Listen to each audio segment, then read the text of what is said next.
Hello friends, welcome to GK study. तो Himachal Pradesh public service commission की तरफ से एक नोटिफिकेशन आया है। तो अगर आप इसके एजुकेशन क्राइटेरिया में आते हो तो आप इसे ज़रूर देखिएगा। अच्छा, एडवर्टाइजमेंट जो आपकी क्लोजिंग डेट है वो 27/10/2023 है। तब तक के लिए आप अप्लाई कर सकते हो, ठीक है। और उसके बाद जो पोस्टें हैं वो आपकी वेटनरी ऑफिसर की हैं, क्लास 1 है, गैजेटेड है। और टोटल पोस्टें जो है वो आपकी 56 निकली हैं कॉन्ट्रैक्ट बेसिस पर, ठीक है। आपको पता है ये 2 साल का कॉन्ट्रैक्ट होता है। कौन से डिपार्टमेंट में? Animal husbandry, government of Himachal Pradesh. Main जो आपकी इंस्ट्रक्शंस हैं उनके ऊपर बात करेंगे। बाकी डिस्क्रिप्शन में मैंने लिंक दिया है टेलीग्राम का, वहाँ से जाकर आप इसे जो है वो डाउनलोड कर लीजिएगा कंप्लीटली अगर आपको पढ़ना है। वैसे तो मेन चीज़ें जो है वो मैं आपको बता दूंगा। इसके साथ साथ परीक्षा बूस्टर का लिंक भी मैंने डिस्क्रिप्शन में दिया है, फ्री ऑफ कॉस्ट। एक बार जाकर ज़रूर चेकआउट कीजिएगा। एक और चीज़ मैं बता दूँ, हाई कोर्ट क्लर्क के जिन्होंने भी फॉर्म भरे हैं और जीके स्टडी से कोर्स लिया है, ठीक है, तो 9882061022 पर हमें जो है वो ज़रूर एक बार मैसेज कर दें कि आपने जो है वो कोर्स लिया है। हम आपको जो है वो एक टेलीग्राम ग्रुप में ऐड करेंगे जो कि आपके लिए बेनिफिशियल रहेगा। और आगे चलकर कुछ इंपॉर्टेंट चीज़ होने वाली है, तो वो आप देख लीजिएगा कि अपने हिसाब से अगर आपने लिया है तो ज़रूर ये नेसेसरी है कि आप जो है वो हमें मैसेज कर दें। यहाँ पर कुछ इंपॉर्टेंट इंस्ट्रक्शंस दी गई है जो कि आप हर एग्ज़ाम के लिए पढ़ते हो, ठीक है। सबसे इंपॉर्टेंट है कि अगर आप अदर स्टेट से बिलोंग करते हो तो आपको जो है वो किसी भी कैटेगरी के हों आप, तो आपको जनरल कैटेगरी के तौर पर ही जो है वो किया जाएगा, ठीक है, ट्रीट किया जाएगा। उसके बाद एग्जामिनेशन फ़ीस अगर आप एक बार पे कर देते हो तो रिफंडेड जो है वो आपकी नहीं होगी, ठीक है। तो ये सारी चीज़ें आपको पता ही है। फिर अगर आपने अभी तक जो है वो HPPSC की वेबसाइट पर जो है वो OTRS नहीं किया है तो OTRS आपको करना पड़ेगा, वन टाइम रजिस्ट्रेशन। तो उसमें क्या क्या डॉक्यूमेंट लगते हैं वो भी यहाँ पर जो है वो बताए गए हैं। ये सारी चीज़ें आप अपने आप से पढ़ सकते हो अगर आप पहली बार कर रहे हो। अच्छा, पोस्टें आपका डिपार्टमेंट है एनिमल हस्बेंड्री, पोस्टें वेटनरी ऑफिसर 56 पोस्टें हैं। यहाँ पर डिटेल दी गई है कि कौन कौन सी जो है वो अनरिजर्व्ड की जैसे 19 हैं, उस हिसाब से आप देख लीजिएगा कि किस किस की जो है वो कितनी कितनी पोस्टें हैं, ठीक है। जैसे SC की जो है वो आपकी 6 पोस्टें हैं, ठीक है। फिर इसमें एक्स सर्विसमैन की भी है, अदर भी है, ठीक है, और वार्ड ऑफ फ्रीडम फाइटर की भी है। ST की यहाँ पर जो है वो आपकी 4 पोस्टें हैं, ठीक है। तो इस तरीके से जो है वो यहाँ पर सारी पोस्टें दी गई हैं। पे बैंड की बात करें तो 56,000 से लेकर जो है वो 1,77,000 तक जो है वो यहाँ पर पे स्केल आपका दिया गया है।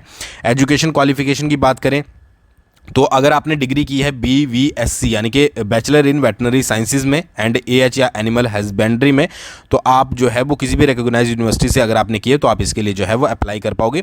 मार्क्स वगैरह का यहाँ पर कुछ नहीं रखा गया है कि इतने परसेंटेज आपको चाहिए कि नहीं चाहिए, ठीक है। मतलब अगर आपने सिंपली की है और साथ साथ आप जो है वो स्टेट वेटनरी काउंसिल एक्ट 1984 मतलब कि आपका रजिस्ट्रेशन होना जो है वो ज़रूरी है। जैसे आप B फार्मा वगैरह करते हो उससे बाद आप रजिस्ट्रेशन करवाते हो, उसी तरीके से सेम आपका रजिस्ट्रेशन होना जो है वो ज़रूरी है। फिर यहाँ पर एलिजिबिलिटी कंडीशंस कुछ दी गई है जिनको आप रीड कर सकते हो, इतना ज़्यादा इंपॉर्टेंट नहीं है, ठीक है। बट अगर आप पहली बार पढ़ रहे हो तो आप ज़रूर रीड कर लीजिएगा। एज की बात करें 18 से 45 साल के बीच में अगर आपकी एज है तो आप इसके लिए जो है वो अप्लाई कर पाओगे, ठीक है। और एज जो है वो आपकी 1/1/2023 तक जो है वो आपकी यहाँ पर काउंट होगी। फिर उसके बाद जो इंपॉर्टेंट चीज़ होती है किस तरीके से आपको अप्लाई करना है, तो सिंपल सा है कि HPPSC की ऑफिशियल वेबसाइट पर जाना है, ठीक है। आपको लॉगिन करना है। लॉगिन जैसे ही करोगे वहाँ पर आपको जो भी न्यू एडवर्टाइजमेंट होगी आपकी प्रोफाइल ओपन हो जाएगी, आपको पता ही होगा, ठीक है। तो वहाँ पर आपकी प्रोफाइल ओपन हो जाएगी तो जो भी आपकी लेटेस्ट वैकेंसी है वहाँ पर अप्लाई नाउ का ऑप्शन आएगा, तो आपको वहाँ पर जाकर जो है वो अप्लाई कर देना है, ठीक है। बाकी जो भी आपकी फ़ीस वगैरह, अगर तो आपने पहले से ही ID वगैरह बनाई है तो आपको पता ही है, आपको सिर्फ सेंटर वगैरह सेलेक्ट कर जो है फ़ीस सबमिट करनी है, बाकी आपको कुछ ज़्यादा करने की ज़रूरत नहीं पड़ेगी। एक और चीज़ कि आप अगर आपकी फ़ोटोग्राफ आपने पहले से अकाउंट बनाया है तो फ़ोटो वगैरह जो है वो अपडेट कर लें। उसके बाद एग्जामिनेशन सेंटर्स की बात करें तो धर्मशाला, शिमला और मंडी 3 एग्जामिनेशन सेंटर इन्होंने बताए हैं कि आपका धर्मशाला होगा, शिमला होगा और मंडी होगा जहां पर आपके एग्ज़ाम होंगे, ठीक है जी। एग्ज़ाम CBT होगा या फिर आपका जो है वो जो आपका स्क्रीनिंग टेस्ट जैसे OMR वाला होता है वो भी हो सकता है, ठीक है। तो वो उस तरीके से ही आपको जो है वो देखना है, ठीक है। उसके बाद क्या है कि एग्जामिनेशन फ़ीस की अगर बात करें तो 400 रुपये है जनरली जो फीस होती है, जैसे mail candidate of general physically जो आपके डिसेबल्ड होते हैं, ठीक है। Ward of freedom fighter category होती है जनरल कैटेगरी की, वो अदर स्टेट वालों के लिए भी जो है वो 400 है। बाकी ex serviceman male candidate of Himachal Pradesh, ठीक है जी, वो आपकी कोई भी इनकी फ़ीस नहीं है, ठीक है। उसके बाद फीमेल्स की भी जो है वो कोई भी फ़ीस यहाँ पर नहीं है फीमेल्स कैंडिडेट की। और जो SC ST OBC हैं हिमाचल प्रदेश के मेल कैंडिडेट उनकी जो है वो 100 है, क्योंकि फीमेल की तो कोई फ़ीस नहीं है तो इसलिए मेल कैंडिडेट को यहाँ पर ज़्यादातर मेंशन किया हुआ है। तो ये आपकी फ़ीस है 400 रुपये मैक्सिमम, ठीक है जी। उसके बाद जो मोड ऑफ पेमेंट रहेगा वो ऑनलाइन ही रहेगा, आपने पहले भी फॉर्म भरे होंगे। फिर डायरेक्ट चलते हैं यहाँ पर कॉल लेटर वगैरह, आपको पता ही है कि 15 दिन पहले एग्जाम के मिल जाते हैं आपको। सिलेक्शन प्रोसेस क्या है, देखिए सिलेक्शन प्रोसेस पहली स्टेज जो है वो स्क्रीनिंग प्रीलिम एग्जामिनेशन होगा, सेकंड स्टेज आपकी जो है वो पर्सनालिटी टेस्ट है, ठीक है। अब इसमें स्क्रीनिंग टेस्ट में भी जो है वो आपके पेपर 1 और पेपर 2 दिए गए हैं। पेपर 1 में आपका क्या है कि देखिए एक कंप्यूटर बेस्ड टेस्ट या फिर ऑफलाइन स्क्रीनिंग टेस्ट, या तो आपका सीबीटी हो सकता है, वो आपको बाद में ही पता लगेगा, या फिर आपका जो है वो ओएमआर बेस्ड टेस्ट हो सकता है। तो ये होगा आपका 100 मार्क्स का, ठीक है जी। 1 आवर की आपके पास जो है वो 1 घंटे का समय होगा, जिसमें 30 क्वेश्चन आपके किसके आएंगे, हिमाचल प्रदेश के, और फिर 30 क्वेश्चन आपके नेशनल और इंटरनेशनल करंट अफेयर, हिंदी के आपके जो है वो 20 मार्क्स के आएंगे, और 20 मार्क्स के जो है वो आपके इंग्लिश के आएंगे, ठीक है। तो ये आपका 100 मार्क्स का होगा, जिसके लिए आपको 1 घंटा मिलेगा, ठीक है। ये मैं आपको बिल्कुल शॉर्ट में बता रहा हूँ, बाकी डिटेल आप और भी रीड कर सकते हैं, ठीक है। फिर पेपर 2 जो होगा वो आपका एक सब्जेक्ट एप्टीट्यूड टेस्ट होगा, सेट, ठीक है। 3 घंटे की ड्यूरेशन का होगा, 120 नंबर का होगा, और इसका सिलेबस अभी मेंशन नहीं किया है, तो इसका जो है वो कमीशन के द्वारा जो है वो डिसाइड कर दिया जाएगा, ठीक है। तो ये है आपका पूरा। उसके बाद यहाँ पर आप देख लीजिएगा 20 टाइम्स यहाँ पर लिखा गया है कि जितनी पोस्टें हैं 20 टाइम्स जो है वो आपका यहाँ पर सिलेक्ट किए जाएंगे कैंडिडेट, ठीक है। और डिपेंड करेगा स्टूडेंट्स के ऊपर, अगर कंप्यूटर बेस्ड टेस्ट होता है कि एक स्लॉट में करवाया जाए या डिफरेंट स्लॉट्स में जो है वो करवाया जाए। अच्छा, यहाँ पर लिखा है, एक और लाइन लिखी गई है, नो कैंडिडेट सिक्योरिंग 0 और negative marks in paper 1 shall from part of the merit list, ठीक है। अगर आपने पेपर 1 में आपके नेगेटिव मार्क्स हैं या 0 मार्क्स हैं तो आपको जो है वो मेरिट में कंसिडर नहीं किया जाएगा, मेरिट दोनों की काउंट होगी, ठीक है जी। ये हो गया आपका।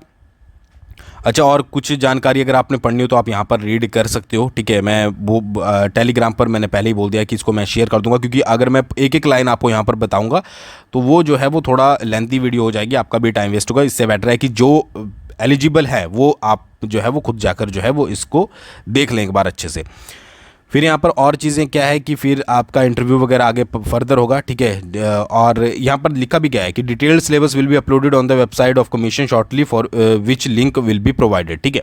जो आपका डिटेल्ड सिलेबस होगा वो अलग से अपलोड किया जाएगा, ठीक है, जिसको आप बाद में जो है वो चेकआउट कर सकते हो, ठीक है। दोनों का ही आपको बता दिया जाएगा, ठीक है जी। उसके बाद कुछ और जानकारी इसमें, ठीक है, तो ऐसा कुछ एज सच इसमें और कोई जानकारी नहीं है।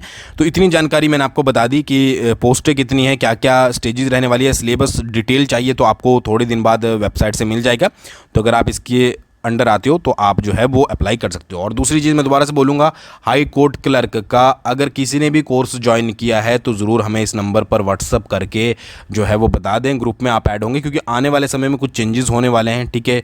तो बाद में आप मत बोलिएगा कि हमारा कोर्स जो है वो वर्क नहीं कर रहा है, ठीक है। तो इसलिए मैंने आपको पहले ही बता दिया है। थैंक्स फॉर वॉचिंग, बहुत जल्दी मिलेंगे नेक्स्ट वीडियो के साथ।